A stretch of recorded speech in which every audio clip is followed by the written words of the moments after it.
Father, we thank you for this day, for your word. As the psalmist said, open our eyes that we may behold wonderful things from your word. And I ask that your Spirit would do just that he would illuminate our vision. We cannot learn what we don't see. We cannot see if you do not show us. I pray for Mary, and I also pray for Ari Hill in their health struggles, that they would believe that you are working, they would accept what you're doing, and that you would, in the passing of time, heal them and restore their health. Nothing is beyond your reach. We pray all this in Jesus' name. Amen. Amen. Mark chapter 8, verses 14 through 21. Mark chapter 8, verses 14 through 21. And what we're going to look at is Jesus trying to get the disciples not to just see something, but to actually understand something.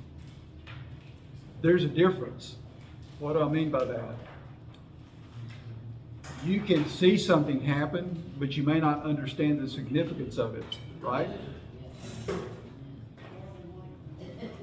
And also, as we read through this passage, the key to it is really asking ourselves about 7 questions.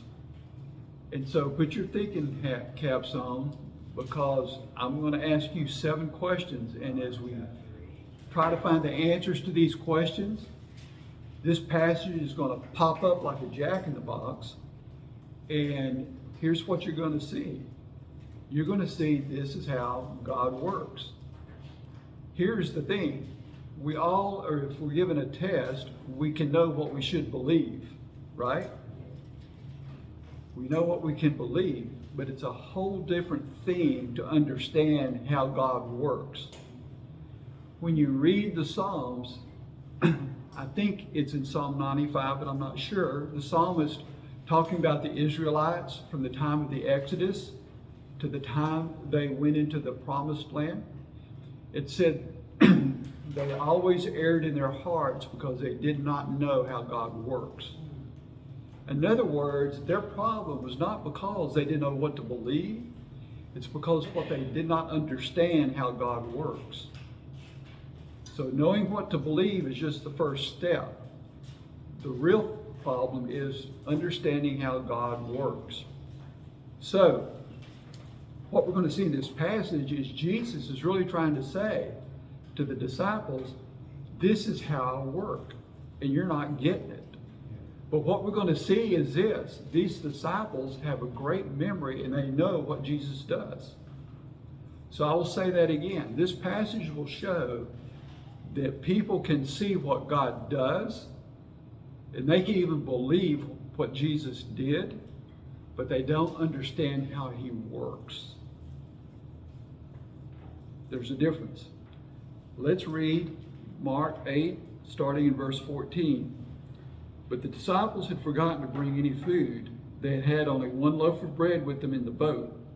As they were crossing the lake, Jesus warned them, watch out, beware of the yeast of the Pharisees and of Herod.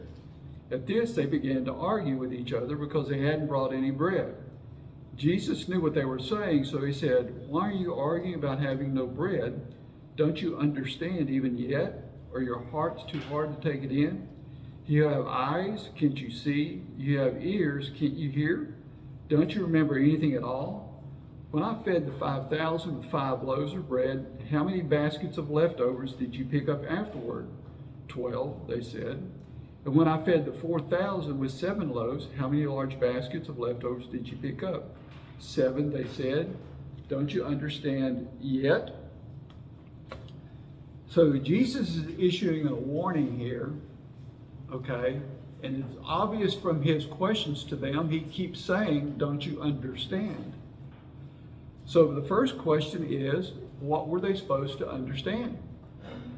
If you were in the boat with those disciples and you heard all this, and you were getting the same questions from Jesus, what are you supposed to understand? The Pharisees rising up. Pardon? The Pharisees rising. What about the Pharisees? What were they supposed to understand about them? They were becoming more and more outward and indignant and challenging the Jewish customs. What about Herod? What about Herod? Yeah, what about, he mentions Herod too. What about Herod? Oh, let's say this. Let me ask you this. Evidently, from Jesus' point of view, we have to look at this. Because there could not be two groups more different than Herod and the Pharisees. The Pharisees were the strict legalists, were they not? Herod is the guy that took his brother's wife. Remember that? Took his brother's wife for his own. Okay? So Herod is a very degenerate Gentile. Okay? The Pharisees are very Orthodox Jews. I cannot think of two cultures that were more different, but Jesus is linking them together. So let me ask you this.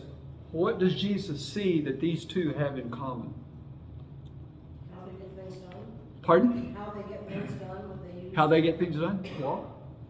What I'm seeing here is Jesus is telling them, please remember, trust in God, not in the government, which would be the Pharisees and Herod. Okay, so Jesus is telling them, don't trust the government. That's your answer. Trust in God. You trust in God, not the government. Right. Okay. Anybody else? Deception. Pardon? Deception. Deception. What do you mean deception? What's being deceived here? Who's being deceived? How are they being deceived? If the disciples are listening to the Pharisees and Herod, they're going to be deceived about. In what way, though? Deceived and how they spend their money. Deceived how? Man, you asked some really difficult questions. Pam? In how they're going to be fed. They don't get it. Who's going to feed them? Well, How's it going to happen? I'm not getting any of that. I'm getting that there were leftovers. God knows what he's doing and he takes care of us. What are you worried about? Right. Okay. Let me help you a little bit. Let's back up in the passage. Go back to verse 11. Oh, so where we didn't read. When the Pharisees heard that Jesus had arrived, they came and started to argue with him. Testing him, they demanded that he show them a miraculous sign from heaven to prove his authority. When he heard this, he sighed deeply in his spirit and said, why do these people keep demanding a miraculous sign? I tell you the truth, I will not give this generation any such sign. So he got into the boat, left them, and crossed to the other side. So, what is the Pharisees' before we talk about Herod, what is the Pharisees' problem? No faith. What has Jesus done to this point? Jesus, like, What we see with the disciples that he's performed at least 2 huge miracles. yeah, miracles. And of course, when you read the chronology of the Gospels, there were other miracles. Right. So if we really want to put it to one sentence, it comes to this. Jesus keeps showing signs that he is God in the flesh, that he is deity. He proves that by doing miracles.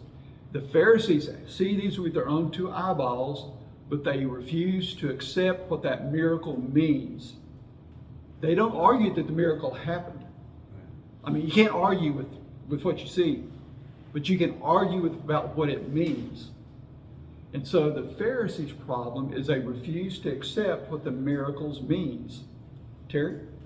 Yeah, don't the Pharisees have a power issue in terms of authority? That is a sidestep of that, because when you read about the miracle of Lazarus being raised from the dead in John, this is kind of funny, because the Pharisees see that. Instead of that, bringing them to belief, they go and conspire together and they say, we've got to kill Jesus, because if we don't do something, then the Romans are going to take away our place in our nation. So yes, there is a political struggle, but that's really a side issue. The central issue from Jesus' point of view is not who's going to run the place. Is it going to be the Pharisees or the Romans? The central issue with Jesus is, I do these things that attest who I am, and the Pharisees refuse to believe it. So that's the Pharisee problem, okay? Flip over to Luke 23, verse 8. And this will give us a clue to Herod. Jesus is on trial. The scene in the Garden of Gethsemane has already happened. Okay? Jesus is before Pilate. Okay? And they're having that conversation there. And pick up with me in verse 6, Luke 23, 6. And Pilate's talking. He says, "Oh, he's a Galilean." Pilate asked. When they said that he was, Pilate sent him to Herod Antipas because Galilee was under Herod's jurisdiction. And Herod happened to be in Jerusalem at the time. Herod was delighted at the opportunity to see Jesus because he had heard about him and had been hoping for a long time to see him perform a miracle. So, here's the deal. Herod had heard about the miracles, but that did not compel Herod to believe, did it? The Pharisees saw the miracles, and they heard about them, but that did not compel them to believe, did it? So then, we come back to Jesus' warning. Watch out, beware of the yeast of the Pharisees and of Herod. So what is the yeast of the Pharisees and Herod? It's a refusal to believe. Or to put it more precisely, it's this. I don't want to accept the message that these miracles are sending. Okay? Because they did not want to, the message was, I am the Messiah. I am the Trust Messiah. in me. And they didn't want that because he wasn't coming the way they wanted him to come. Okay, that's the way it is. So now that we've got that established, okay, now we have to figure out this. Jesus could have said, okay, disciples, be careful that you don't refuse to trust in me. Right? Could he have put it the warning that way? But instead, Jesus has this very annoying habit. Yeah. Yeah. He uses what I call parabolic language. Okay? So that is where he uses the word yeast. So here's my question. Why, if Jesus wanted them to understand something that it's obvious they're not understanding, because Jesus keeps saying that, when people don't understand me, here's what I don't do. I don't use symbolic language to communicate. I say it directly. Why did Jesus use the word yeast to convey his message? That's what I want to know. Why didn't he just say, hey guys, make sure you don't refuse to believe? Does it? Instead he uses this, I call it the parabolic language, using yeast. Yeah, right. Why did he do that? Why don't you tell us? For one, he was upset. Was the Okay, bread the, symbolic? the, Yes, the, the bread, the the thing that's yeast. throwing me off here is he's using, and I looked at two different, versions here. One said leaven, and one says yeast. Which is the same thing. Same thing. Yes. Same thing. Yes, Right. but it makes the bread rise. Yes. Right. I'm Right. not a cook, but I'm assuming Right. that's what that does, Right. okay? So that's what's throwing me off about what the Pharisees are supposed to learn here. I mean, what's that got to leaven bread and? That's part of their life. Yeah. Yeah, I mean, it's good to tell us. Lots of ways. What? Well, let's still look at what yeast or leaven does. Yeast or leaven does not control bread, but it influences it. It makes it rise, right? Right. So when you think of what yeast does, and Paul uses the same metaphor to the Corinthians, he says a little leaven leavens a whole lump of dough. In other words, the concept is a little of this can have a huge influence on that. Let me say that again. a little of this, because it only takes a little yeast to make a whole lump of bread react this way. So a little of this affects a whole lot of that. We gotta remember the culture too. Yes. We gotta remember that this is actually pointing back to the Passover, the original Passover, when they were supposed to not use yeast, Right? to take that time for it to rise, but to take it out. And then every time they had Passover, they were to clear their house of any leaven, any yeast, whatever you want to call it, because it is a picture of sin. Yes. So here's the deal, and she's right. Leaven has two meanings in the Bible. One is what it substantively is. It is evil. However, it's also, and I use the word influence, it's an influencer. And that's the way Jesus is using it here. That makes more sense. Okay, so let's keep digging. Let's keep plowing ahead, okay? Because Jesus says this. His first two words are what? Look at the text. What are his first two words? Watch out. Let's think about that. Take Okay. heed, yes, depending on your translation. So let's look at that. Here is the deal. It's one thing for me if I'm driving down the road and you're in the car with me and I say, "Oh, did you notice that beautiful bird over there on the fence?"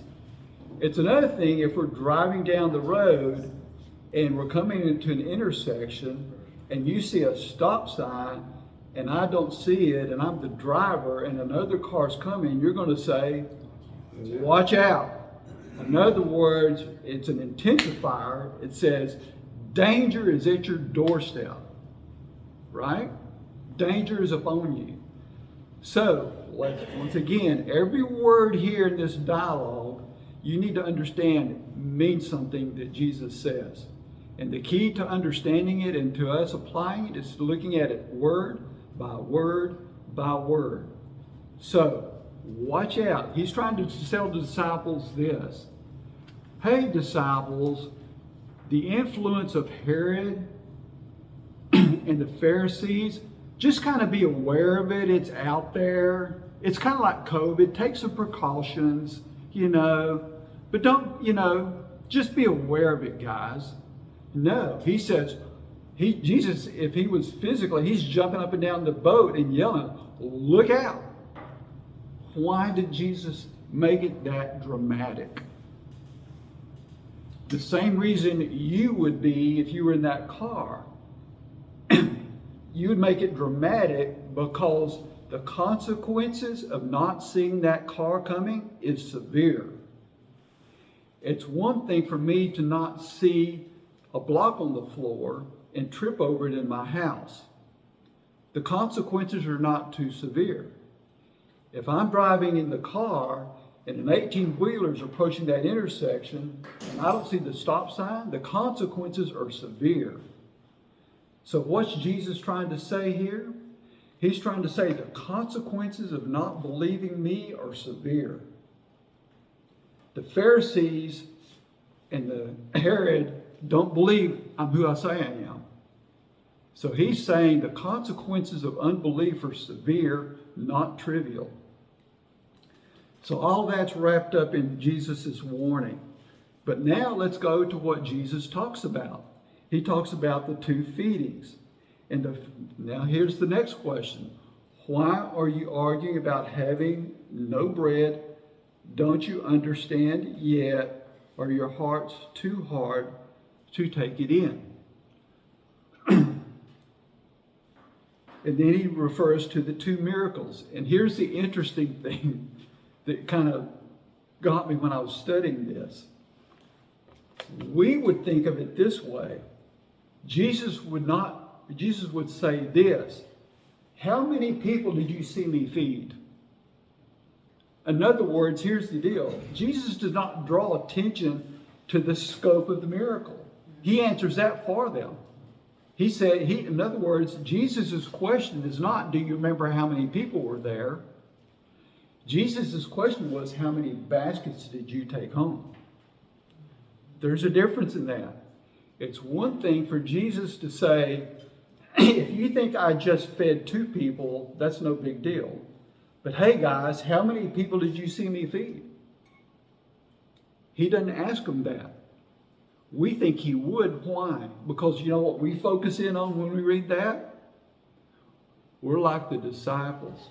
We focus in on the size of the miracle, not on the baskets that we took home. Jesus is shifting the spotlight in this miracle. He's taking it from the big picture, which is the 5,000, to the small picture, which is what they took home. So Jesus' little pop quiz here is not how many people did I feed. Jesus' little pop quiz here that he's trying to get them to remember is the baskets they took home. Okay? So we have to ask ourselves, why?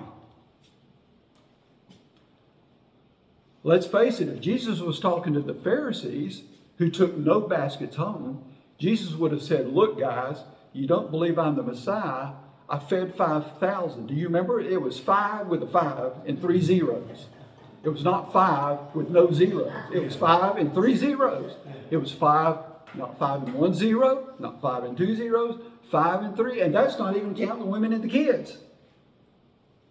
In other words, that's the way Jesus would present it to the Pharisees, right? Instead, he shifts it and he focuses on the baskets the disciples took home. Why? Pam? All I can think of, and I don't even know if this applies, is, I am the way, the truth, the life, and I'm going to give you the life, and I'm going to give it to you abundantly, more than you can, it overflows. He's more than sufficient for us. Now, Okay. I don't know if that even applies, but that's what I think. Okay, no, that's good. Anybody else?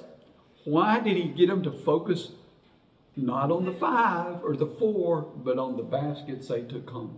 They could physically, they knew, they'd seen them, they knew. They were real. That was more than they had to start with. That was more than they had to start with. That's true. He's wanting them to focus on the fact that the miracle that meant that he was a Messiah to everybody else, that he was the personal provider for them. He shifts the focus of the miracle from being all about his deity to being all about his personal provider. That's the point here that the disciples were supposed to get. But here's the next question. Jesus could have issued this warning at any time, right? We always need a reminder that he's our provider, do we not? Why did he choose this time to bring this miracle to their examination? Because they were griping that they didn't have any food with them. They were arguing that they had no bread. Okay? But here's the next question then, now that you've gotten that one. If you look at this as a quiz, Jesus asked a series of questions. Do you remember how many baskets you took home? Did they get the right answer or the wrong answer? And then the next time in the 4,000, when he asked them how many baskets they took home, did they get the right answer or the wrong answer? Why didn't Jesus say, 100, good job, students? They got 100 on the test. Right. Did they not get 100 on the test? But then he says, don't you understand yet? At the beginning of this, I said, that's what happens when you know what you should believe, but you don't understand what it means. That's what happens when we sit here in church, Sunday after Sunday, and we know what we should believe, but we don't know what it means. And are you listening? They said it twice to them. How come you don't understand? Are you guys? Great point. Jesus, Get an A+. Jesus doesn't just talk about the feeding of the 5. He talks about the feeding of the 4. Also, why? Because many times we don't get it the first time around. Many times we forget what happened, and so it has to happen again before God gets his point across. Are you gonna tie this into, the manna and why God sent that in to, No, I'm taking it a little different. okay. You know, I mean, that's another story of God's provision, okay? But what I want to focus here is the learning process that has to go on before we learn something. What I want to focus on is this, and I've said it before. Don't write this in granite, but you can write it down with a pencil. Okay, there's a difference. I have learned that when God is trying to teach me something, I look for repetition. Yes. When God is trying to teach me something, I look for repetition. You see it over and over again. Go back to your statement. The manna was repeated over and over again, was it not? And God used that to teach He them. used that to teach them. Repetition teaches. What's true in the classrooms that we all grew up in is true in the school of discipleship. Repetition matters. Also, what you see, just a little side story, is the story of Nebuchadnezzar. He had his dream. He's a polytheistic king, right? Captured the Jews, right? Bad guy. He has this dream of the statue, and what happens is that Daniel interprets that, right? Okay, that's the first thing. But then along comes later an episode, okay, and Nebuchadnezzar basically doesn't get it, and he ends up being struck insane. A Well, better he picture. had a dream about that first. He had a Daniel dream. told him that was gonna Yes, happen. he told and that he was- still didn't. He still didn't get it. Yeah. But you know what the best example of all is? Pharaoh. Pharaoh saw 10 class 1 over the top miracles. Okay? And so here's the point here. Jesus is saying, look, guys, you've seen this twice. You saw how I not only fed the strangers, and let's be brutally honest here, that you may not care about. Okay? I may not care that God fed the Chinese guy down the street if he was one of the 5,000. But by golly, when I carry my little basket of bread home, that means something, doesn't it? It's, in other words, it goes from the miracle to the personal. Because let's look again at those miracles. What could have happened is Jesus could have told the crowds, forget it. He could have taken those loaves and the fishes that were brought to him and just provided for his disciples, couldn't he have? Right? Right? And we would not have seen that as a miracle, would we? No. But it's still God's provision, is it not? Right? Could it happen that way?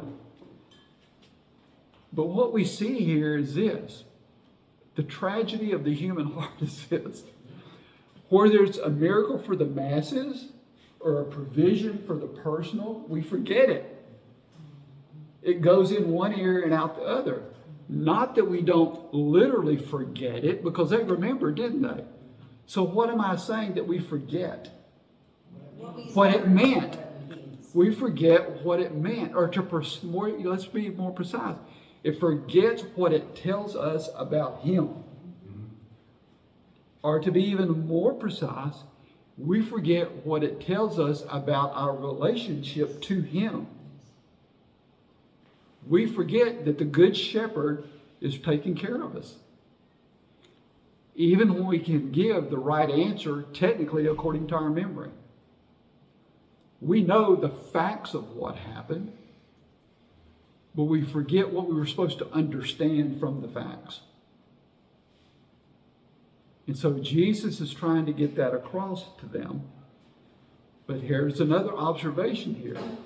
You remember I said, why did he do this? And you said, well, because they were arguing about bread, which is very true. So when I'm looking at God working in my life, I look for repetition. And I look at my point of need. I look for repetition. And I look at my point of need, whatever that is.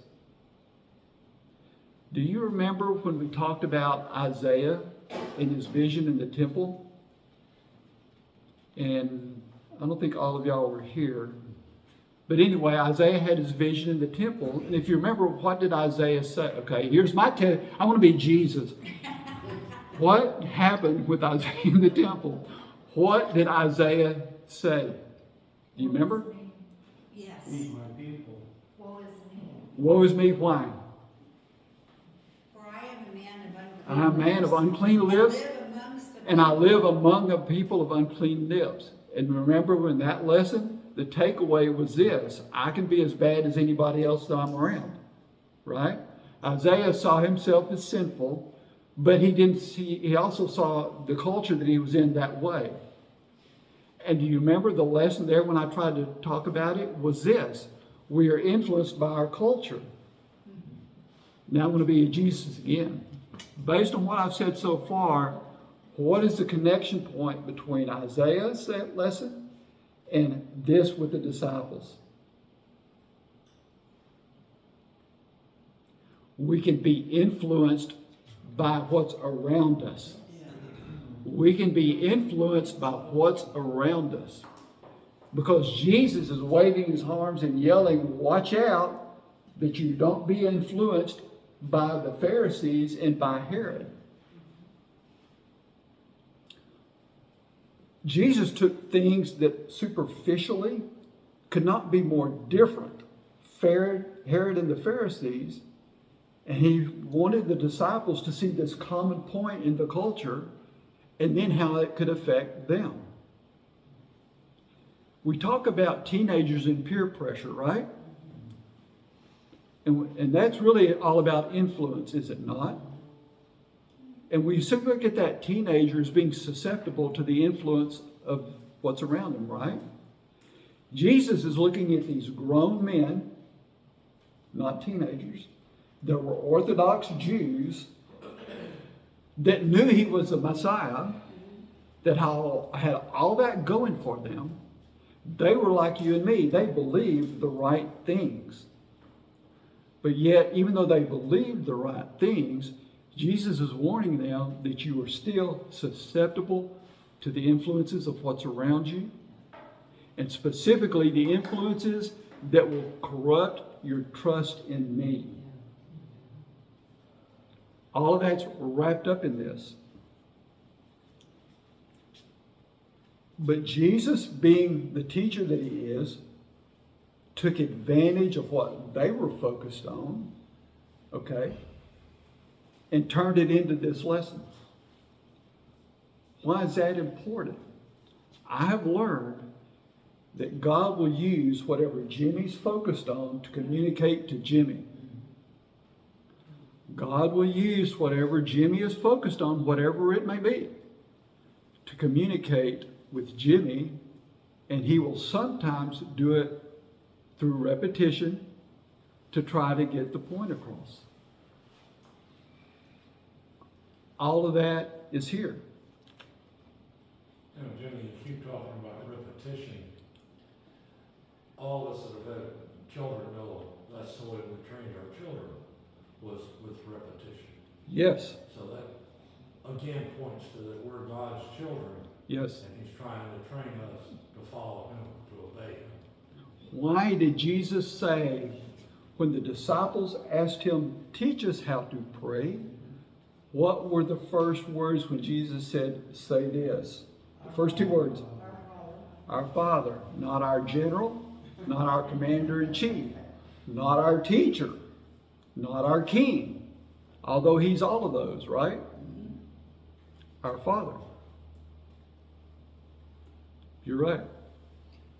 And speaking of repetition, that's the problem with bad influence too. Yes. And we get desensitized because we see it over and over and over again, so that when we see it at an Olympic event, oh, okay, well, I just won't look at that right now. Or, oh my goodness, how much, if that would have happened 10 years ago, there would have been an uproar. Uproar, and it'd be gone. It wouldn't have happened 25 years ago. But little things go in, they go in, they go in, and we see it, and we see it, and we see it, and now when we see things, we're just like, Desensitized. We have to keep telling ourselves that we are in the world, but not of the world. right, but we still need to react. Right. That's bad. Yeah. We need to say out loud, that's wrong. That's right. We need to remind ourselves, otherwise we just get desensitized because of the repetition. Sorry, I'm on Right. a soapbox. I'll step down. Unfortunately, Preach it, sister. unfortunately, God is not the only one that uses repetition. Right, Like you said, 10 years Right. ago, Satan does it too. oh yeah, So many of our young people today have no idea what they're watching. I mean, these things here, while they're great, they're also terrible. Yeah. And they grow up with them. Yes. It's part of their life. Yeah, I mean, Nobody will know. grandson walks in the house, my great grandson walks in the house, he's got his in his hand, you know. And becomes a babysitter, except it's a teacher. yes. Right. Right. The myth that we have in our heads is relatively older people is that we are not influenced by our society. And Jesus is telling these full-grown disciples, Orthodox believing Jews that knew their Old Testament, be careful, guys. Be careful. And he uses the most, and here's the humiliating thing, he uses the most obvious things. What's more obvious than feeding 5,000? Yeah. To show them you don't get it. Think about that. He uses the biggest thing that he could have ever done. The miracle of the feeding of the 5,000 outside the resurrection is the only miracle that's found in all four Gospels. Yeah. Even the raising of Lazarus is not found in all four Gospels. But the 5,000 is. Jesus used his most famous miracle, which we think, oh, I'm smart enough to figure it out, to show them, you didn't figure it out, guys. You're giving me the right answer, but those baskets that showed what I really thought about you and what I'm really doing here at your level, you know, the miracle was for the masses, but the baskets are for you. They didn't get it. They didn't get it. We all want God to do big things, don't we? But I have learned sometimes that those little baskets are the most personal thing he could do. Because ultimately, you know what's going to engender my trust in him? Not believing that he's God in the flesh. I've got that figured out. And you have too. Okay? You've gotten past that. You know what's going to engender and stimulate trust? Is when you see him do little things that only he could do, that only he knows about. That's the disciples' problem. They remembered the big picture, but they did not understand what the little picture was supposed to mean to them.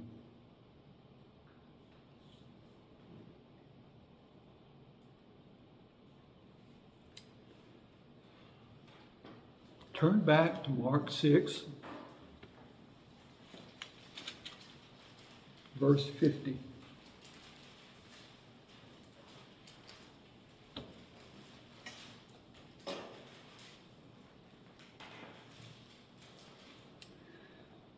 The setting here is Jesus has done the feeding of the 5,000, and this is his walking on the water miracle.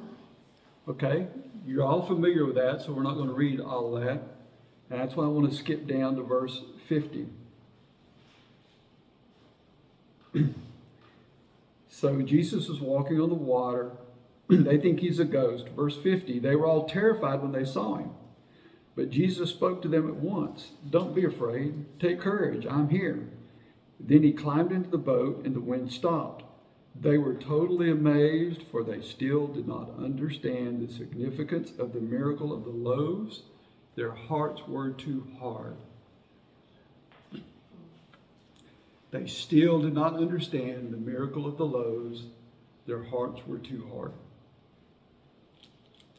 So, Mark is trying to show there's a trend that's been going on. Okay? There's a trend. But here's the question. I can understand the baskets and the provision, right? How were they supposed to take the feeding of the 5,000 and tie it to seeing Jesus walking on the water? You heard the phrase connect the dots? Evidently, Mark is saying they should have connected the dots, right? That's his point, right? They should have taken what they saw with the feeding of the 5, and somehow this episode at 3 o'clock in the morning, Jesus walking on the water, they should have connected some kind of dots here. What's the connection point that Mark is thinking that they should get?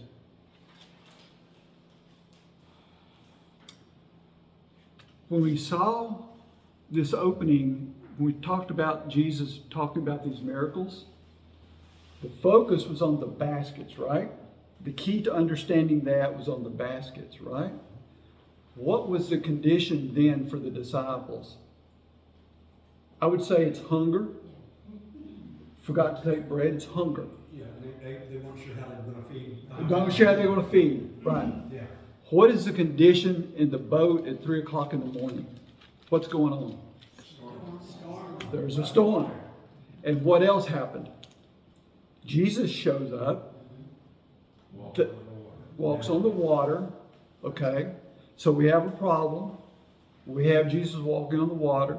Okay, they think he's a ghost, and the verse says they were terrified. They were scared out of their wits. But even as the first thing that Jesus told them in the feeding story that we read earlier, he said, "Watch out," right? What's his first words to the disciples here in the boat? Take courage. I'm here. Okay? So we have to say, what's the connection point there? In one episode, Jesus is dealing with their hunger. In the other episode, he's dealing with their fear. Jesus is dealing with their fear. Because what Mark is trying to say here is this. This Jesus that did this miracle of the feeding of the 5,000, okay, is the same Jesus that's walking on the water. Because that's what Jesus says. It's me, guys. It's me, okay? But the disciples, it says, were terrified, okay? So we have to look at it. What's the answer to this problem here with the disciples? What should they have understood from the 5,000 and applied in the boat? God can do anything. Terry, go first, Terry. These guys are professional fishermen, right? Right. So why would the storm bother them? Were they afraid because they saw a ghost? Was that the reason, the motivation for their fear? I would think, fishermen, you go through a storm, or say you go through storms all the time. Right. So I would tend to believe it was Christ walking on the water. A ghost concept would be Okay. scary. Okay. That's scary. Okay. Anybody else? I know some of y'all were saying.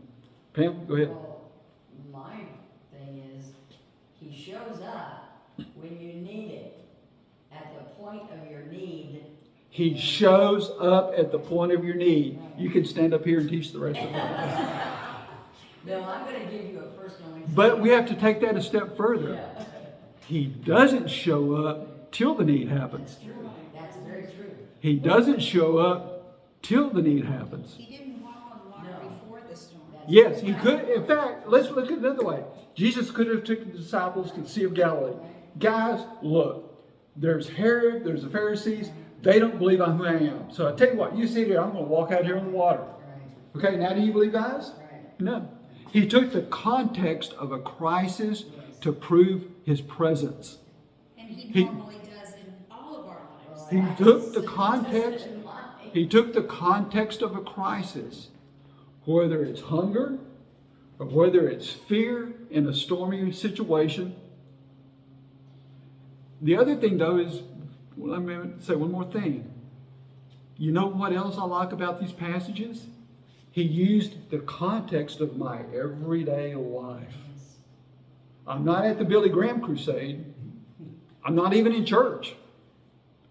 I'm in what I call my Monday through Saturday life. There's a crisis, and one, he shows up and he says, I'm here whether you recognize me or not. You may think I'm a ghost. You may not even see me. You may not even have asked for me to show up. They weren't on their knees praying in the boat, were they? They weren't on their knees praying in the boat. You may not even thought, here's the deal. Even when you don't expect me to show up or ask me to show up, I'm going to show up. Even when you don't ask me to show up, expect me to show up, I'm going to show up because that's who I am. Take courage. I am here. I'm not on the shoreline telling you how to row. Put it on the left, guys. A little harder to port, a little harder to starboard. I'm not going to give you directions on how to row. I'm going to show up and calm the storm. In other words, disciples, the answer to your crisis is not rowing harder. The answer to your crisis is not rowing harder. The answer to your crisis is me being here.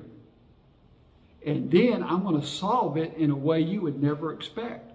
Because you know what? When I need money, I expect God to give me a job. But sometimes God says, no, you don't have to work at all, Jimmy. I'm going to supernaturally work this out.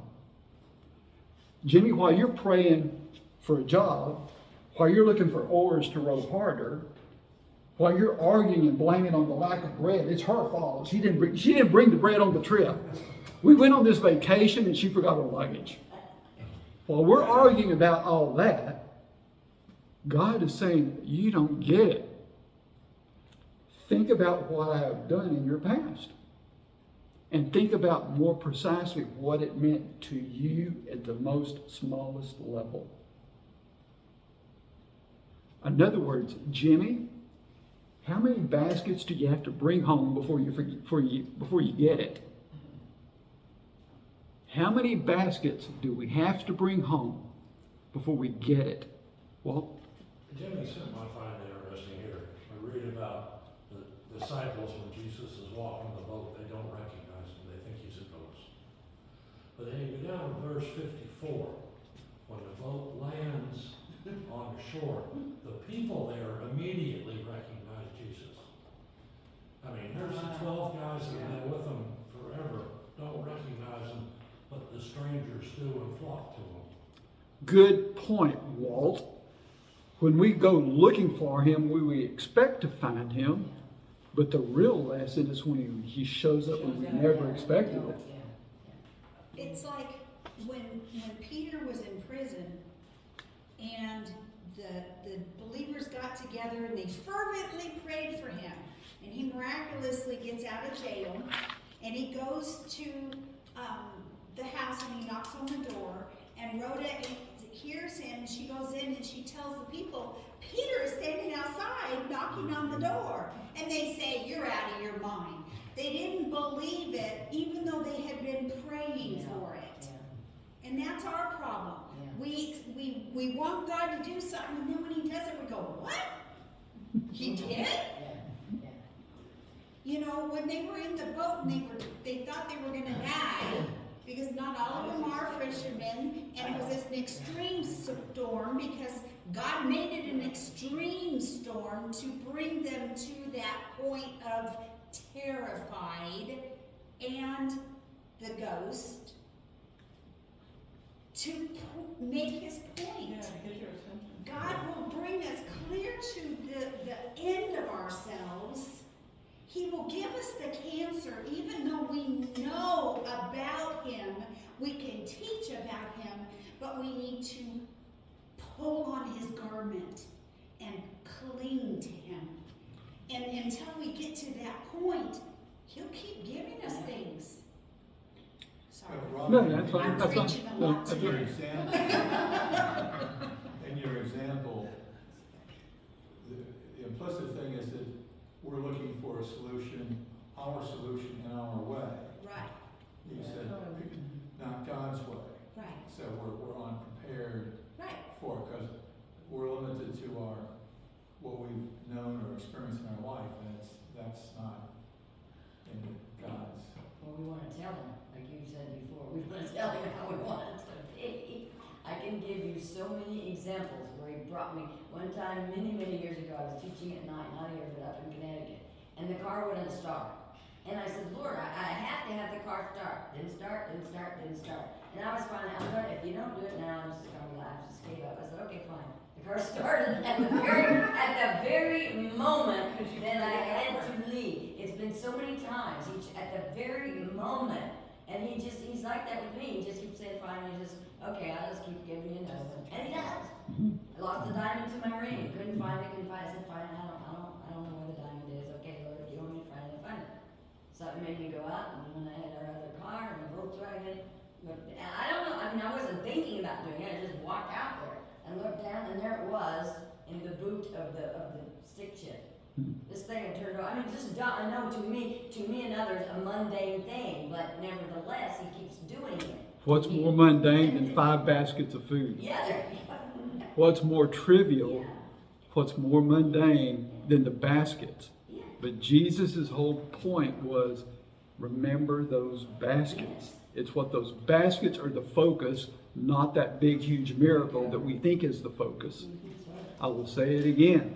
It's the baskets in your life that is the focus, not these huge miracles that we think should be the focus.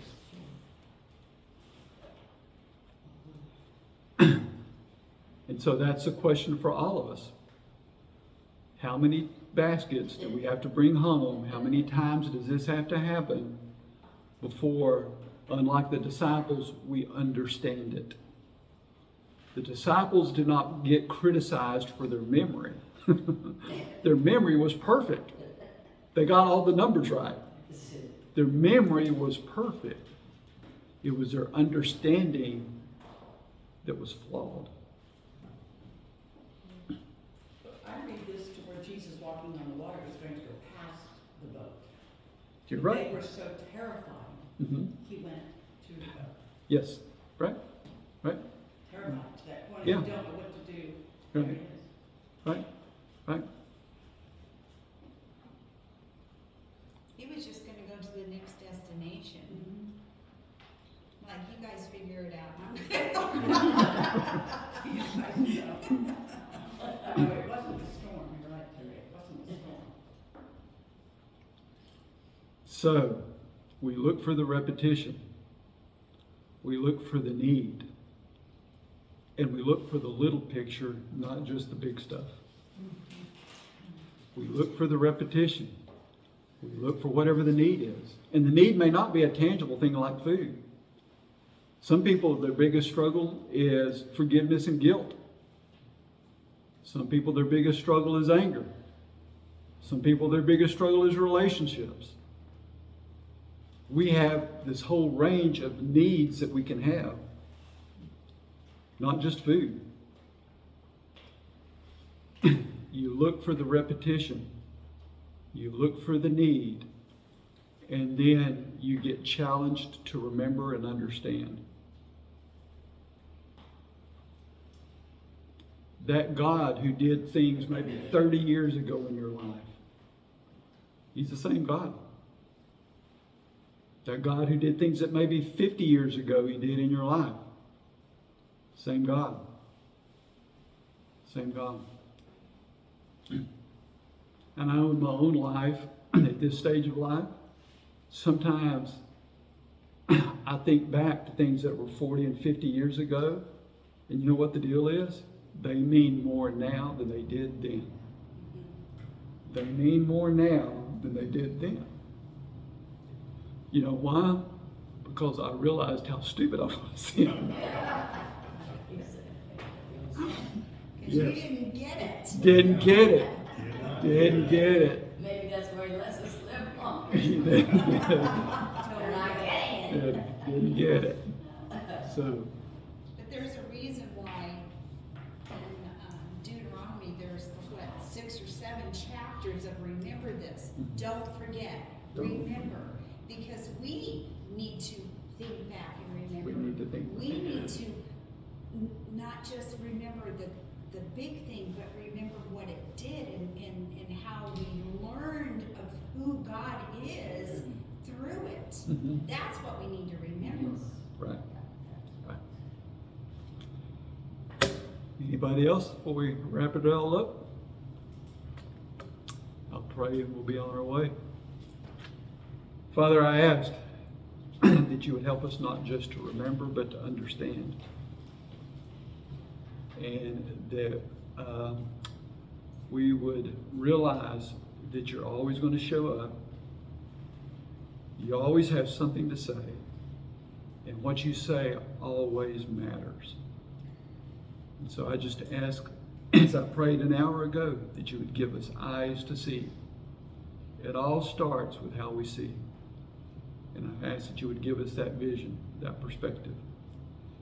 I pray this in Jesus' name. Amen.